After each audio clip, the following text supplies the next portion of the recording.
नमस्कार, मैं प्रिया। आज 27 अप्रैल। चलिए जानते हैं बिहार की 25 बड़ी खबरों को।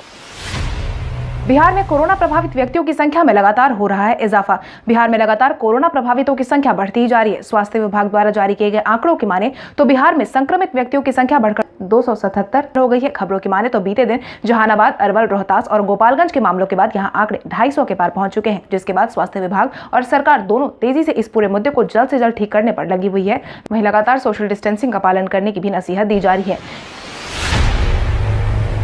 कृषि मंत्री ने प्रमोशन का किया खंडन। बिहार के कृषि मंत्री प्रेम कुमार ने अररिया डीएओ मनोज कुमार को प्रमोशन दिए जाने की खबर को गलत बताया है, जिसके तहत उन्होंने कहा कि इस मामले की जांच को प्रभावित करने से बचाने के लिए मनोज कुमार का तबादला किया गया है। उन्होंने साफ तौर पर कहा कि पुलिस जांच में पाए गए सभी लोगों का निलंबन और जांच जरूर होगा। दरअसल अररिया में होमगार्ड जवान के साथ हुए वाकये के बाद सवालों के घेरे में अररिया जिला कृषि पदाधिकारी को उप निदेशक का पद देते हुए उनका स्थानांतरण कृषि विभाग के पटना स्थित प्रशिक्षण कार्यालय में किया गया है, जिसके बाद कृषि पदाधिकारी के खिलाफ सख्त से सख्त कदम उठाने के बजाय उनके प्रमोशन देने पर राजनीति तेज हो गई है। मुख्यमंत्री नीतीश कुमार ने अधिकारियों को कोविड-19 की चेन को रोकने का दिया आदेश। मुख्यमंत्री नीतीश कुमार ने सभी अधिकारियों को जारी आदेश करते हुए यह कहा है कि कोविड-19 की चेन को रोकने का जल्द से जल्द प्रयास किया जाए, जिसके लिए मुख्यमंत्री नीतीश कुमार ने सभी जिलों की कार्य योजना बनाए जाने की अपील की है, जिसके तहत पॉजिटिव मामलों की चेन को ट्रेस करके उसे कॉन्टैक्ट चेन की पहचान करके सैंपल लेकर उनकी जांच करवाने का आदेश जारी किया गया है। इसके साथ ही सभी हॉटस्पॉट इलाके को पूरी तरीके से सैनिटाइज करने की बात भी कही गई है। बंद में बेरोजगार हुए लोगों को हुनरमंद बनाने का जिम्मा लिया बिहार सरकार के उद्योग विभाग ने। कोविड-19 के कारण हुए लॉकडाउन के बीच बिहार के उद्योग विभाग ने वैसे लोग जो बिहार में बंद की वजह से बेरोजगार हो गए हैं या फिर वैसे अप्रवासी बिहारी जो दूसरे राज्यों से बिहार पहुंच चुके हैं, उनके लिए रोजगार के अवसर के साथ हुनरमंद बनाने का नया तरीका निकाला है, जिसके तहत एक मीडिया हाउस से बातचीत के दौरान बिहार के उद्योग मंत्री श्याम रजक ने अपने विभाग को इस बारे में जानकारी देते हुए यह बताया है कि हमारी कोशिश है कि कोरोना से प्रभावित सभी लोग बंद के इस माहौल में बेरोजगार है, ऐसे लोग जिन्हें कला के क्षेत्र में रुचि है, उन्हें अब तक ना तो कोई सही फोरम मिल पाया है और ना ही सही ट्रेनिंग, इसलिए अब ऐसे लोगों को चिन्हित कर उन्हें रोजगार दिया जाए। खबरों की माने तो आज होने वाली अहम बैठक के बाद उद्योग जगत इस बात की आधिकारिक सूचना घोषित कर देंगे। बिहार के वरिष्ठ भाजपा नेताओं के पास प्रधानमंत्री नरेंद्र मोदी का आया फोन। प्रधानमंत्री नरेंद्र मोदी ने बार बार अपने संबोधन में सभी बुजुर्ग लोगों से अपने सेहत का खास ध्यान रखने की अपील की थी। इसी क्रम में उन्होंने हाल ही में बिहार भाजपा के कई बुजुर्ग नेताओं से फोन कर उनका हालचाल जाना है और उनका मनोबल बढ़ाने का काम किया है। खबरों की माने तो भारतीय जनता पार्टी से जुड़े 70 साल से अधिक उम्र वाले कई वरिष्ठ नेताओं को फोन कर प्रधानमंत्री नरेंद्र मोदी ने उनसे बातचीत की है, जिसकी जानकारी पूर्व मंत्री और पटना विश्वविद्यालय के प्रोफेसर सुखदा पांडे के अलावा पार्टी के कई पूर्व विधायक, विधान पार्षद ने भी दी है। दिल्ली के बिहार भवन के हेल्पलाइन नंबर पर 14 लाख लोगों की समस्याओं की हुई सुनवाई। जहां एक तरफ विपक्षी दल लगातार बिहार के बाहर रह गए लोगों की मदद नहीं किए जाने की बात कह रहे हैं, वहीं दूसरी तरफ हाल ही के एक रिपोर्ट में दिल्ली के बिहार भवन के हेल्पलाइन नंबर में पिछले एक महीने में 14 लाख लोगों की समस्याओं की सुनवाई होने की बात सामने आई है। आपको बता दें 25 मार्च से दिल्ली के बिहार भवन में 3 हेल्पलाइन नंबर जारी किए गए थे, साथ ही कंट्रोल रूम की व्यवस्था भी की गई थी, जिसका मकसद बिहार के बाहर देश के किसी भी हिस्से में फंसे प्रवासी मजदूरों का इलाज कराने से संबंधित सभी समस्याओं के समाधान के लिए बनाया गया था, जिसके बाद अब तक 14 लाख लोगों की मदद की जा चुकी है। साथ ही उनके खाते में मुख्यमंत्री विशेष सहायता योजना के तहत 1,000 रुपए भी भेजे जा चुके हैं, जिसकी जानकारी बीते दिन बिहार सरकार के मंत्री ने खुद साझा की है।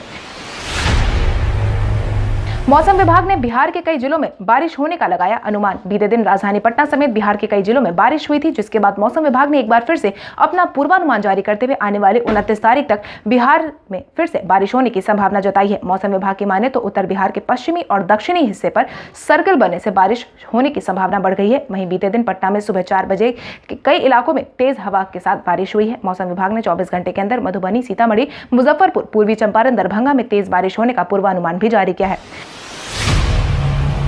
बिहार में ठीक होने वाले का आंकड़ा पहुंचा 56। कोविड-19 के बढ़ते मामलों के बीच बिहार के लिए एक अच्छी खबर सामने आई है, जिसके तहत बीते दिन बिहार में कुल मिलाकर 11 मरीज के ठीक होने की खबर सामने आई है, जिसके बाद बिहार में ठीक होने वालों का कुल आंकड़ा 56 पर पहुंच गया है, जिसकी जानकारी बिहार के स्वास्थ्य मंत्री मंगल पांडे ने दी है। उन्होंने बताया कि बिहार के लिए यह सुखद समाचार प्राप्त हुआ है। सुबह में कोरोना के 11 प्रभावित व्यक्ति स्वस्थ हो गए हैं। वहीं बिहार में लगातार बढ़ रहे कोविड-19 के मामलों की बात करें तो वर्तमान समय में मुंगेर बिहार का हॉटस्पॉट जिला बन चुका है, जहां से अब तक 60 से ज्यादा मामले सामने आ चुके हैं।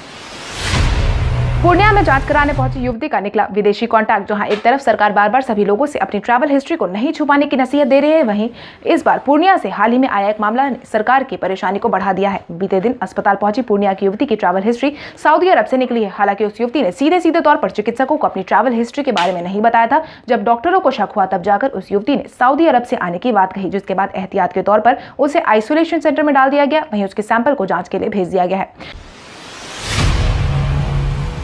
आरा के कोविड-19 प्रभावित व्यक्ति ने एक हफ्ते में कोरोना को हराया। कोविड-19 वर्तमान समय में पूरी दुनिया की परेशानी का सबब बना हुआ है। वहीं बिहार में भी लगातार इसके मामले सामने आ रहे हैं। वहीं इसी बीच आरा के एक युवक के ठीक होने की खबर सामने आई है। खबरों की माने तो मात्र एक हफ्ते के अंदर इस युवक ने कोविड-19 को हरा दिया है। वहीं ठीक होने के बाद अस्पताल से भी छुट्टी दे दी गई है। खबरों की माने तो यह युवक 19 अप्रैल को पॉजिटिव पाया गया था। वहीं यह हाल ही में कानपुर से भोजपुर बॉर्डर होते हुए बिहार के अंदर पहुंचा था। IGI-MS और RMRI में लगेगी ऑटोमेटिक मशीन। IGI-MS और RMRI में जल्द ही ऑटोमेटिक मशीन लगाने की पहल को तेज किया जा रहा है, जिससे कि अब राज्य में कोरोना जांच में और तेजी होने की उम्मीद जताई जा रही है। जिसकी जानकारी देते हुए स्वास्थ्य मंत्री मंगल पांडे ने कहा है कि कोविड-19 से केंद्र और राज्य सरकार मजबूती से सामना कर रही है। स्वास्थ्य विभाग कोरोना के रोकथाम और उपचार में दिन रात जुटा हुआ है। वहीं अब IGI-MS और RMRI में सिंगापुर से खरीदी गई automatic RNA extra charge machine आने से राज्य की जाँच की सुविधा और तेज हो जाएगी। बिहार में कोरोना की चपेट में ज्यादातर बाहर से आने वाले लोग। बिहार में कोरोना के संक्रमण का ट्रेंड बदल रहा है, क्योंकि अब यहां पर वैसे लोग कोविड-19 पॉजिटिव पाए जा रहे हैं जो लॉकडाउन की अवधि में बाहर से आए हैं। इसे देखते हुए राज्य सरकार ने बाहर से आए सभी लोगों की जांच कराने का आदेश जारी किया है, जिसके तहत सभी जिलों के DM और SP को निर्देश जारी कर दिया गया है। वहीं राज्य में आए लोगों की 100% जाँच करवाई जाए। वहीं हाल ही के आंकड़ों के मुताबिक 8 ऐसे मामले सामने आए हैं जो अन्य राज्यों से वापस आए हैं, जिनकी रिपोर्ट पॉजिटिव पाई गई है।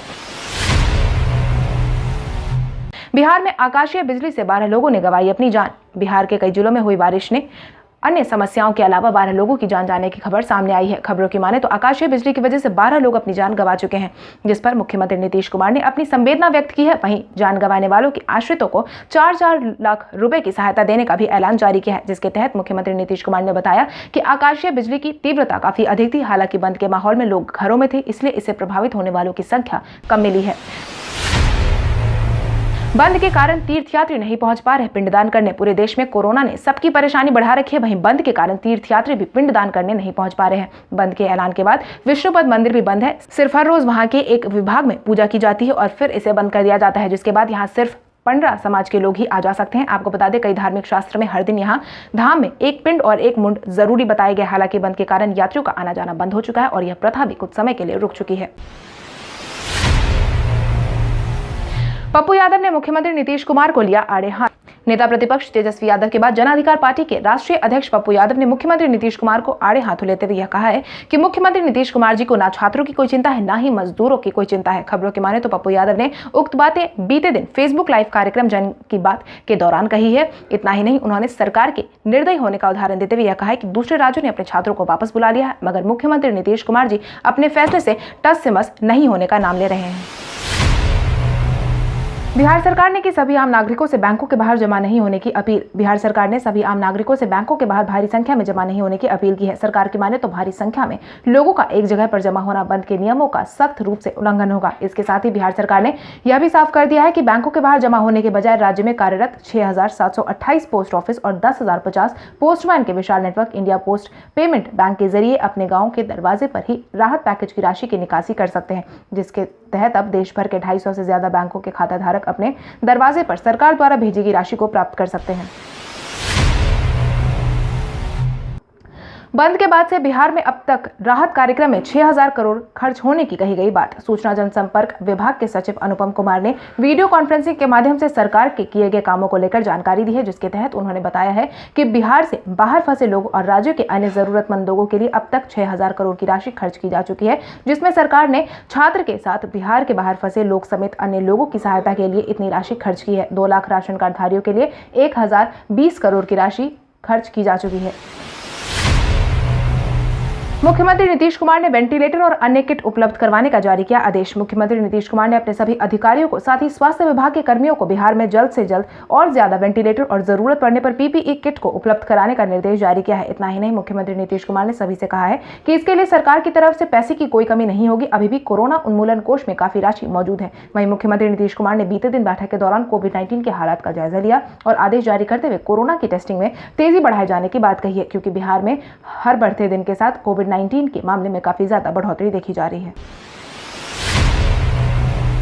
मुख्यमंत्री नीतीश कुमार के लिए तेज प्रताप यादव ने करवाया सद्बुद्धि महायज्ञ। लालू यादव के बड़े बेटे बिहार के पूर्व स्वास्थ्य मंत्री तेज प्रताप यादव ने मुख्यमंत्री नीतीश कुमार को ध्यान में रखते हुए बीते दिन सद्बुद्धि महायज्ञ करवाया है, जिसके बाद उन्होंने बिहार के बाहरी छात्रों और मजदूरों की घर वापसी के लिए सरकार से अनुरोध किया है। वहीं महायज्ञ के बाद उन्होंने कहा है कि वह चाहते हैं कि बिहार के मुख्यमंत्री नीतीश कुमार जी को बुद्धि मिले ताकि वह हमारे द्वारा किए गए आग्रह पर विचार करें। आपको बता दें, नेता प्रतिपक्ष तेजस्वी यादव और तेज प्रताप यादव दोनों ही बीते दिन से कोटा से बिहारी छात्रों को वापस लाने की मांग में जुटे हुए। वहीं बिहार सरकार ने भी अपना फैसला पहले ही सुनाते हुए बंद के आदेश के बाद ही इस पर कोई फैसला लेने की बात कही है। बिहार कांग्रेस अध्यक्ष मदन मोहन झा ने बिहार सरकार को नियोजित शिक्षकों को लेकर दी दो टूक नसीहत। बिहार कांग्रेस अध्यक्ष मदन मोहन झा ने बिहार सरकार को नियोजित शिक्षक के मामले में दो टूक नसीहत देते हुए शिक्षक संघों से वार्ता कर कोई स्थायी समाधान निकालने की नसीहत दी है। इसके साथ ही उन्होंने यह भी कहा है कि 29 मई के पहले शिक्षकों को योगदान देने का सरकारी फरमान बिना सोचे समझे ले लिया जाए। लोकतंत्र में बगैर संवाद के किसी प्रकार का आदेश लेना तानाशाही माना जाता है। इसलिए सरकार से अपील है कि सभी शिक्षक संघ के साथ वार्ता कर एक स्थायी निदान का विकल्प तैयार किया जाए। तेजस्वी यादव ने सरकार पर कसा तंज। नेता प्रतिपक्ष तेजस्वी यादव एक भी मौका नहीं छोड़ते हैं सरकार पर तंज कसने का। इसी क्रम में उन्होंने एक बार फिर से सरकार को आड़े हाथों लेते हुए यह कहा है कि मुख्यमंत्री नीतीश कुमार जी को मजदूरों की कोई चिंता नहीं है। चुनाव के पहले दाल चावल बांटकर उन्हें खुश करने के प्लान में बस लगे हुए हैं, मगर मुख्यमंत्री नीतीश कुमार को 12 लाख मजदूर जो कि 1 महीने से बिहार के बाहर फंसे हैं, उनकी कोई चिंता नहीं है। वहीं सरकार के बार बार आग्रह करने के बावजूद सरकार हमारी बातों का अनसुना कर रही है। सरकार बस चुनाव के पहले मजदूर को मुफ्त में भोजन देकर उन्हें खुश करने की मुहिम में जुटी हुई है। प्रधानमंत्री नरेंद्र मोदी ने बीते दिन अपने मन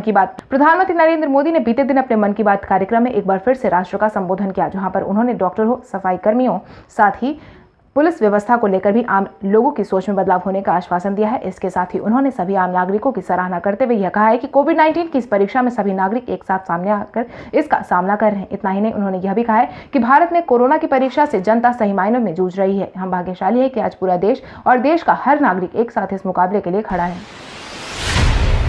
रालोसपा प्रमुख उपेंद्र कुशवाहा ने लोगों के बीच जाकर मांगी भीख। रालोसपा प्रमुख उपेंद्र कुशवाहा ने बीते दिन लोगों के बीच जाकर भीख मांगी है। खबरों की माने तो रालोसपा प्रमुख ने बाहर में फंसे बिहार के मजदूरों को लेकर मुख्यमंत्री नीतीश कुमार के स्टैंड को देखते हुए यह कदम उठाया है, जिसके तहत मजदूर दिवस से पहले मजदूरों के लिए भिक्षाटन उनकी मदद के लिए पैसे जुटा रहे हैं। जिसके तहत रालोसपा प्रमुख ने अपने इस कार्यक्रम का नाम संवेदनहीन है सरकार, रालोसपा आपके द्वार रखा है, जिसके तहत वह 30 अप्रैल तक अपने तमाम कार्यकर्ताओं के साथ सोशल डिस्टेंसिंग का पालन करते हुए जगह जगह से पैसे इकट्ठा करने का काम करेंगे। कोविड-19 से शांति के लिए रवि किशन ने अपने घर पर करवाया हवन। कोविड-19 इस समय पूरी दुनिया की परेशानी का सबब बना हुआ है। वहीं भारत में भी इसके लगातार मामले में बढ़ोतरी देखी जा रही है। इसी को ध्यान में रखते हुए साथ ही कोविड-19 से शांति का माहौल हो जाए, इसके लिए रवि किशन ने अपने घर पर ही हवन का आयोजन करवाया था, जिसकी जानकारी रवि किशन ने खुद अपने सोशल मीडिया अकाउंट से शेयर की थी। जिसके तहत उन्होंने बताया कि भारतीय संस्कृति में हवन का महत्व अभूतपूर्व रहा है या वैज्ञानिक तरीके से भी वातावरण को स्वच्छ रखने में कारगर है। रवि किशन के अलावा बीते दिन राष्ट्रीय स्वयंसेवक संघ ने भी अपने कार्यालय में हवन करवाया था।